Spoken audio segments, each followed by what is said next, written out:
This is the STEP Support Foundation module from Cambridge University, and I plan on going through all of the assignments and all of the questions that come with them. So I'll go over the foundation modules first, and then I'll move on to the next ones. And one of the reasons why I decided to do this was because um, I do have aspirations to go to Cambridge, hopefully in a few years' time. I'm only starting year 12 soon. I've just finished my GCSEs maybe a month or a little bit ago. I mean, I think the year level year 13 students have just gotten their results today. So in 2 years' time, that'll be me. And I'm going to be taking all of these assignments as a sort of practice and just to get myself more familiar with the style of questions that they give. And I'll go through and explain my working out and how I would do each question, as well as some extra other tips just to help you guys as well at home. I do recommend that you do watch, that you do try the questions before I go over them. All of the answers I give right now are going to be accurate. I've checked them. I'll check them against the mark scheme to make sure that it's all correct. And another reason why I decided to do this is because I thought that these modules were actually quite inaccessible. At first, I didn't know that they had a foundation module for like if you're just beginning out. And I learnt about it from this YouTuber called Atudrutu, and he was asked in one of his videos in the comments if he had any advice for, say, a year 12 student who wants to practice step because they want to go to Cambridge at the end of year 13, after year 13. And he recommended this. So he said that you should go through the step foundation program. When I clicked on this, I had no idea that this was even a thing. So, I only learned about this today, so I started working on it. And this other thing, which I'll familiarize myself more with later on. Yeah, he also left all of this advice here as well, and I do recommend you reading through it, because if you do have aspirations to go to Oxford or Cambridge, then all of this is relevant and very helpful. And I do recommend that you actually take all of this advice to heart. Anyways, now that's out of the way, I'm just going to get started with it now. Okay. Um, the way that these are set up is that you've got a warm-up question. Okay, so this all looks, pretty easy right now. So you've got a warm-up question, and then you've got and then you got given a question that was actually in a step paper. Okay, and it kind of builds on this, but to a little bit of a higher level, right? And then after you'll have a warm down question. Okay, so warm-up question, I'll just go through things very slowly for now. So root 50, that's root 25 times by root 2, and then root 18 is root 9 times by root 2. And you can split them up, so this is 5 root 2 plus 3 root 2, and then you can collect them, that's just 8 root 2. Express this in the form, so basically we're just going to be expanding. I wrote this 2 root 5 as root 20 just because it's easier when I'm going to be multiplying them by each other. So you just write it out like this. This will be 9 plus 3 root 20 plus 3 root 20, so 9 plus 6 root 20 plus 20. So 20 plus 9 is 29 plus 6 root 20. And then go ahead and expand with the last bracket. So this is 29 times by 3, which is 87.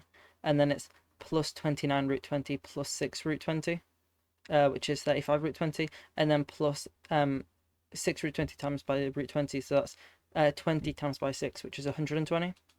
And then you just collect these together and you get this as your answer. Oh yeah, and then I factorize this back down into, because this root 20 is 2 root 5 as I've changed. So then you can just distribute the 35 now to get 70 root 5, and that should say 70 root 5, not 70 root 2. I don't know why that says that. Anyways, expand and simplify this. Oh yeah, expand and simplify this. It's basically the same thing, just go through it very slowly. So this is 1 minus root 2 minus root 6 plus okay, minus root 2 plus 2 plus root 12 minus root 6 plus root 12 plus 6. And yeah, that's it. Okay, and then you can just start collecting. So you've got a 1, a 2, that's a 3. 3 plus 6 is 9. And you've got a minus root 2, minus root 2. That's minus 2 root 2. And then you have minus 2 root 6. And then you've got 2 root 12s. And that's it. And this root 12 is the same thing as saying square root of 4 times by 3, so that's just 2 root 3. And then distribute the 2 with this 2 here, so that's just 4 root 3. And that's your answer. Expand and simplify this. You can just do this in your head. It's 1 plus root 2 plus root 2, and then it's plus 2. So then the 2 goes with the 1, so it's a 3 plus 2 root 2. And then find all real values of x that satisfy this. Okay, the way that you do this is, first of all, you just multiply by x squared on both sides. That's what I did. And then I rearranged it like this. This is a quadratic that you should know. It's a hidden quadratic. If you just said that y equals x squared, you can put y into this. And then it says instead, right? Because so it's not going to be factorizable. So I just completed the square. I'm sure you know how to complete the square. Just do this. This is 4 root 2 because it's 16 times by 2. And that's your answer. Oh no, sorry. No, I forgot. Put the x squared back in because remember we made the substitution. So x squared equals 6 equals this. And then when you square root, you want plus or minus, right? And the way that you can kind of tell that it's this is because a polynomial of degree n has n solutions, right? So if you've got x to the power of 4, it has 4 solutions.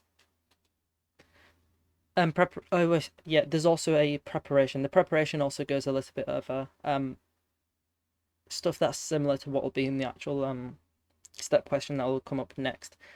Solve this, so just multiply by x plus 3 on both sides. The x plus 3 will distribute up here, this will go away, and then multiply by x plus 1 on both sides, so you only need to multiply this by x plus 1. And then you multiply this by x plus 3, x plus 1, like this. Then just expand carefully and then rearrange to get this. This factorizes into this, so you have x equals 1 or x equals minus 2 as solutions. Find the values of b for which this has a single repeated root. If it has a single repeated root, the discriminant is going to be equal to 0. So b squared subtract 4ac equals 0.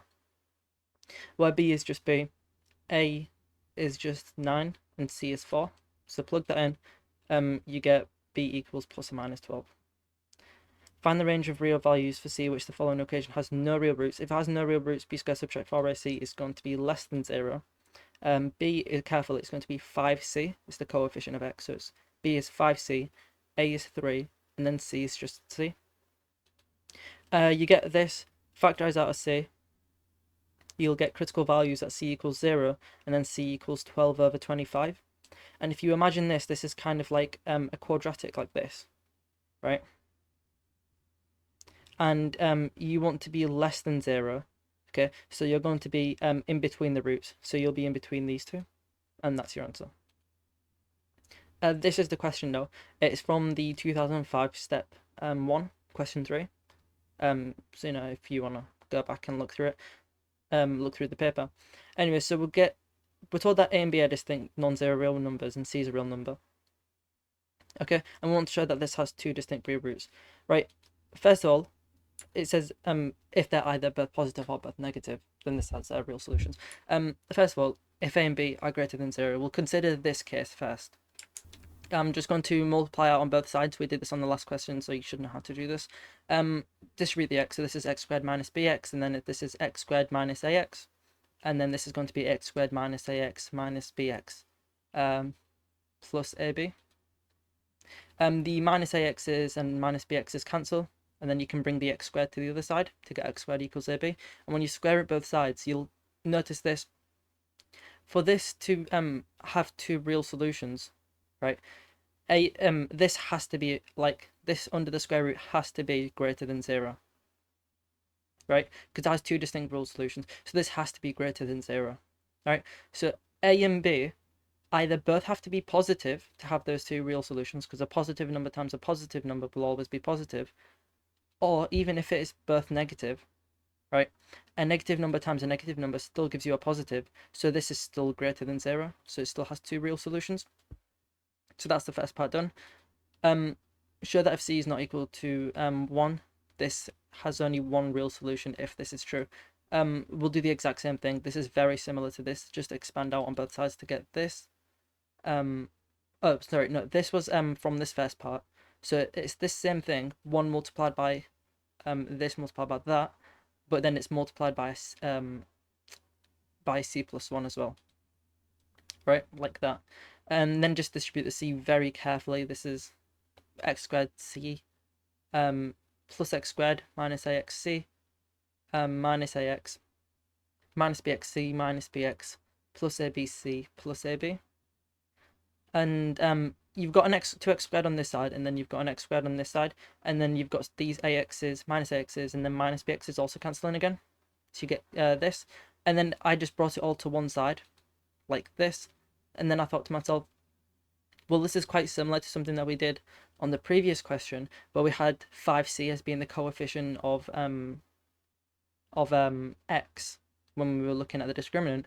This is very similar. So if you group the x squareds together and group the x's together like this, you'll see that this is a, this is b, and then this constant term is just c, right? So if we do b squared subtract 4ac equals 0, because it has only one real solution, where b is this, a is this, and c is this, you can just plug that in, expand very carefully.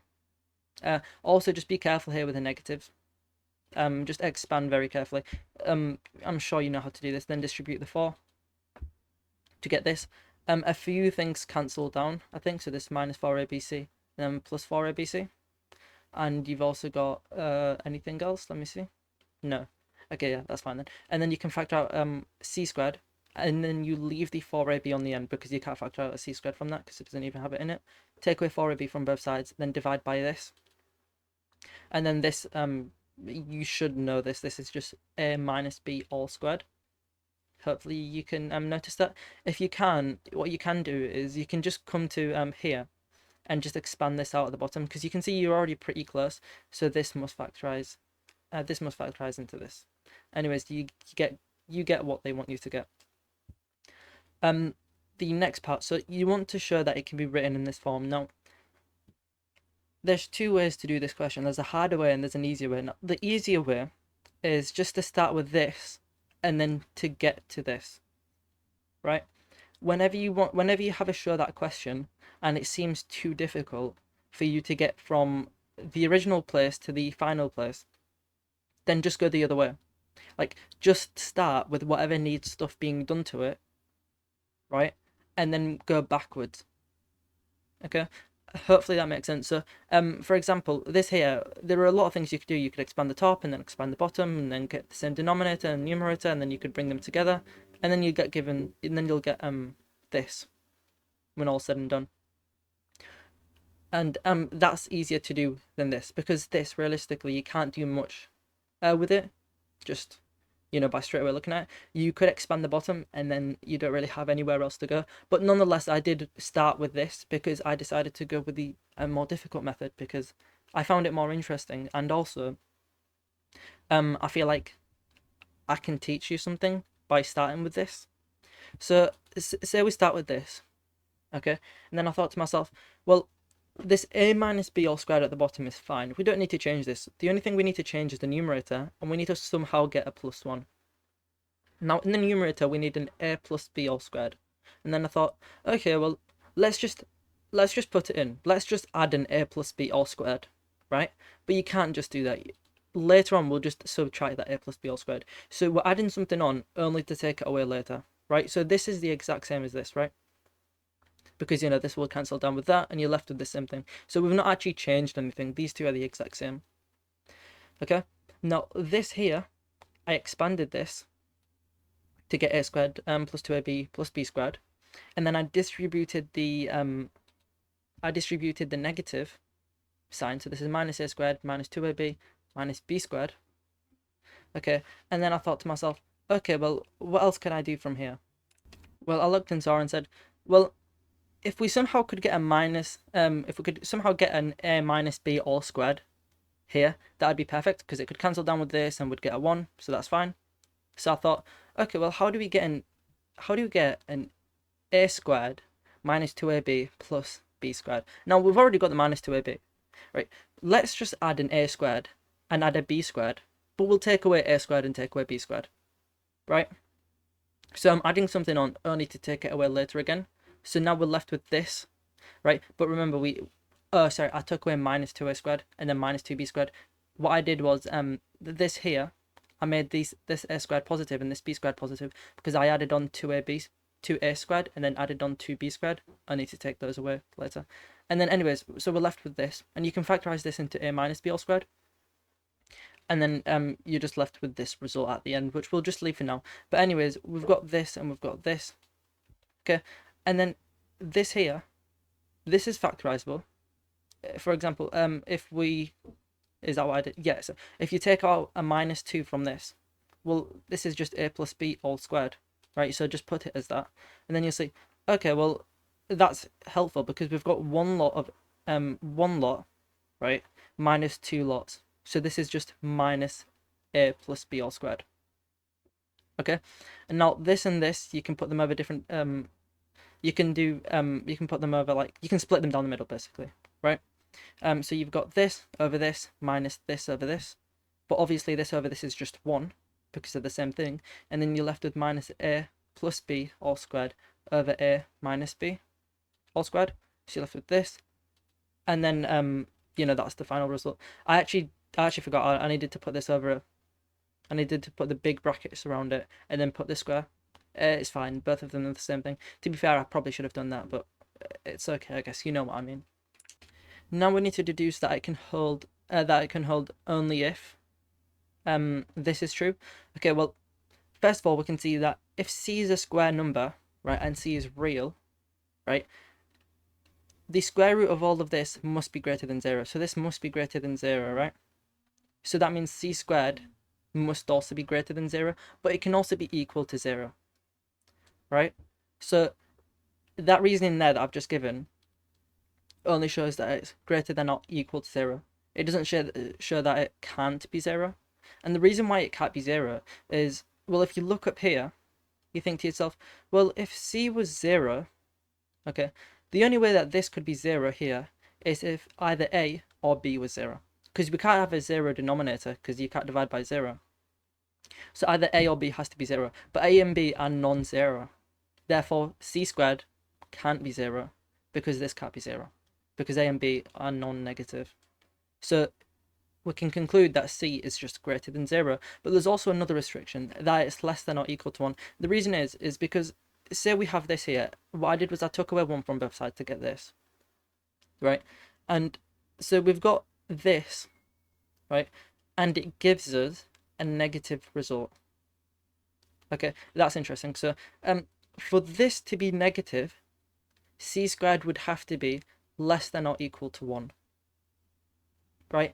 Because say if c squared was like 10, this left side would be positive, but then this right side would be negative. But you can't have a positive equal a negative, right? So this must be negative, right? So c squared must be less than 1, or it can be equal to 1, right? Because this can be 0. Okay, hopefully that makes sense. Just, you can try and like just sit here for like maybe a minute and think about it, but c squared minus 1 has to be less than 0. Because this is less than 0. So this being less than 0 implies that c squared minus 1 is less than 0. Therefore, c squared is less than or equal to 1. Okay, and that's the question done. There is a warm down question, which I did mention at the beginning. Now, what this is we've got a circle C, okay, and we've got a rod AB, and it has a length of 2A, and we've got a radius R of this circle, and we're told that AB, it can slide like around the circle, right? And this is just one possible configuration of the rod on the circle, right? And in this specific configuration, it goes through a point P, okay, and from that point P we trace a circle around it, right? And we get given this circle here, and now we want to find this area. Okay, so it's the area in between the two circles, and the radius of this new circle, of this new bottom circle, is just R. Okay, and B is the distance from the center of the rod to point P. Okay, so let's just draw on the information. So we've got this radius R, okay, and I've called this midpoint here X, okay, and we've got the length XP being B. Okay, the area of this full circle, because it has a radius capital R, this blue line, is just going to be pi R squared, pi big R squared. And then the area of the smaller circle is just going to be pi small r squared. Okay, what I did next was I drew a line from O to B. Okay, and then this is obviously just R because it's the radius of the larger circle. And then I said to myself, well, if we call this length here T, they've both got like a similar side. Okay, they're actually congruent via RHS.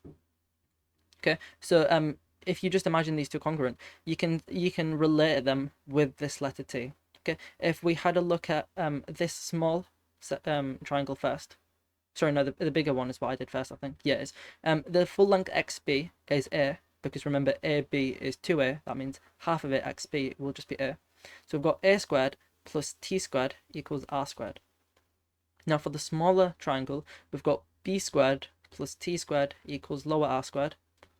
Okay, and now you can rearrange for T squared here. So T squared equals R squared minus B squared, and then plug that into there. And then now you've got what R squared is.